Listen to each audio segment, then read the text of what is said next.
3 years ago, I sat in an HR orientation for a new job. The benefits person handed me a form with a little checkbox. Check this if you want to contribute to the 401k. I checked it without thinking. I had no idea what I was doing. And that single checkbox, that 1 second of sure whatever, will be worth roughly $200,000 to me by the time I retire. Not because I'm a genius investor, because I accidentally made the right choice on a form I barely read. Here's the thing. Most people spend more time choosing what to watch on Netflix than choosing between a 401k and a Roth IRA. And that's not your fault. Nobody teaches this stuff. But the difference between getting this right and getting it wrong, that's hundreds of thousands of dollars. Sometimes over $1 million. So today we're settling this, 401k versus Roth IRA. Real numbers, real math, 3 different people at 3 different stages of life. By the end, you'll know exactly which one you should be using. Let's break this down. Before we get to the people, you need to understand the core difference. A traditional 401k, you put money in before taxes. Your taxable income goes down this year. The money grows tax-free for decades. Then, when you pull it out in retirement, every dollar is taxable income. A Roth IRA, you put money in after taxes. You pay the tax now. Then it grows tax-free. And when you pull it out in retirement, you pay nothing. Zero. Tax-free withdrawals. So the question isn't which account is better. The question is, do you want to pay taxes now or later? Here's where most advice gets it wrong. They tell you, if you think your tax rate will be higher in retirement, go Roth. That's technically true and completely useless. Nobody knows what tax rates will be in 2055. So instead of guessing about tax policy, let's look at real people with real numbers. Meet Tyler. He's 25 years old, making $60,000 a year. He puts $500 a month into his traditional 401k, pre-tax money. He gets the tax break now. That $500 only costs him about $309 out of his actual paycheck because he's in the 22 tax bracket. Tyler does this for 40 years. $500 a month into a total stock market index fund. 8% average return. Conservative, based on historical data. After 40 years, Tyler's 401k is worth roughly $1.1 million. Sounds amazing, right? Here's the catch. Every single dollar Tyler pulls out is taxable. If he withdraws $60,000 a year in retirement, he's paying 12 to 22% on every withdrawal.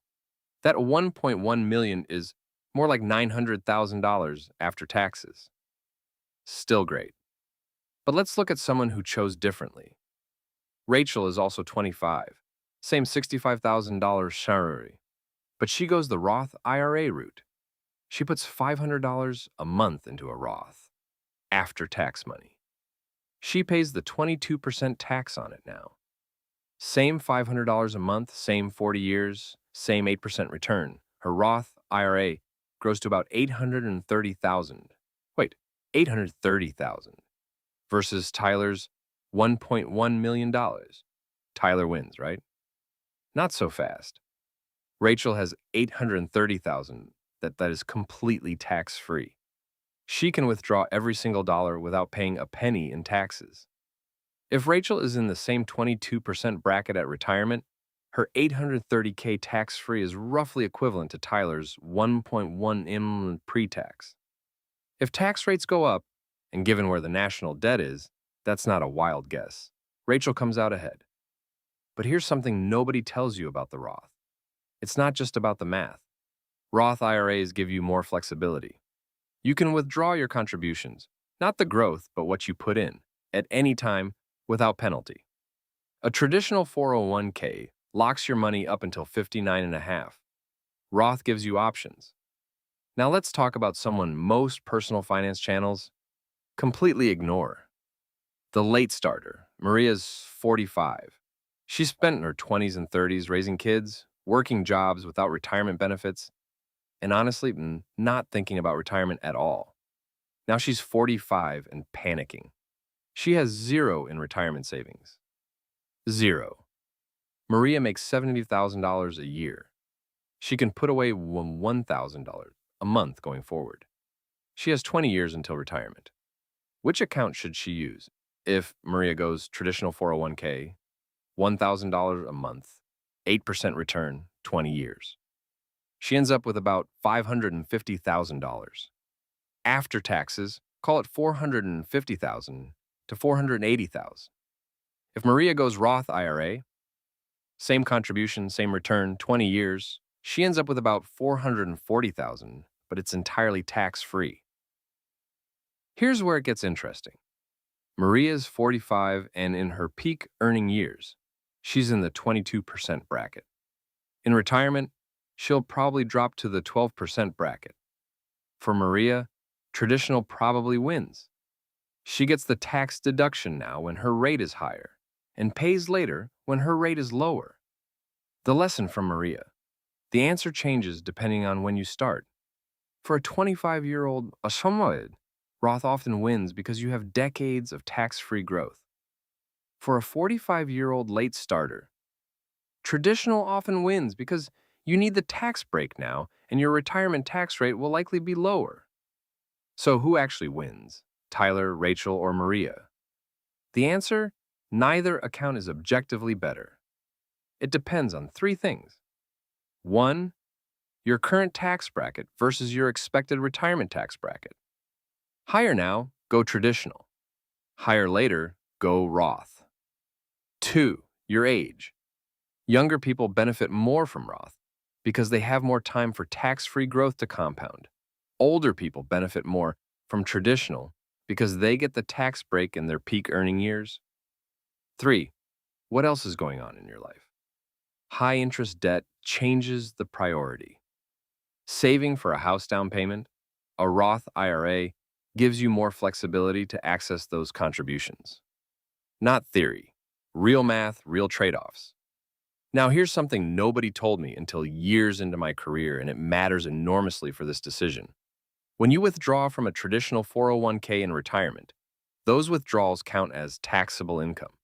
And taxable income determines how much of your Social Security benefits get taxed. If your combined income exceeds certain thresholds, up to 80% of your Social Security benefits become taxable. Roth withdrawals, they don't count as taxable income. They don't push your Social Security into taxable territory. This is called tax diversification. Having money in both types of accounts so you can control your taxable income in retirement. This is the argument for having both a 401k and a Roth IRA, not one or the other. Now let's talk about the closest thing to free money you will ever encounter, the employer match. Let's go back to Tyler. His company matches 50% of his contributions up to 6% of his salary. For every dollar Tyler puts in, his employer adds 50 cents. That's an instant 50% return before the market even opens. No investment on earth guarantees a 50% return. Not real estate, not stocks, not crypto, not anything. If Tyler contributes enough to get the full match, about $3,900 a year, which his employer matches with $1,950, that's an extra $78,000 in contributions over 40 years. With compound growth at 8%, that employer match alone grows to over $450,000. So the actual question isn't 401k or Roth IRA. The real question is, are you getting your full employer match? Because if you're not, you're leaving free money on the table. Here's the thing. If your employer offers a match, get every dollar of it. Then, and only then, think about a Roth IRA. So here's the actual strategy. Not one or the other, a system. Step 1, contribute enough to your 401k to get the full employer match, no exceptions. This is your highest priority. Step 2, max out a Roth IRA. In 2026, the limit is $7,000 a year. That's about $583 a month. If you're over 50, you get an extra $1,000 catch-up contribution. Step 3, if you still have money to invest after that, go back to your 401k and contribute more. Max that out. This gives you tax diversification. Pre-tax money in the 401k for your baseline retirement income. Tax-free money in the Roth for flexibility and to manage your tax bracket in retirement. The system is boring. It works.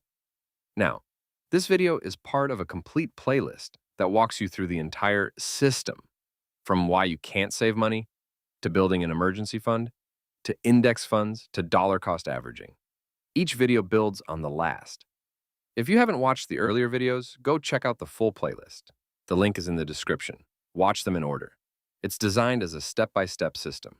If this helped you understand the 401k versus Roth decision, hit subscribe. We're building a community of people who want real, actionable financial advice. No jargon, no guru nonsense. New videos every Thursday. We'll see you there.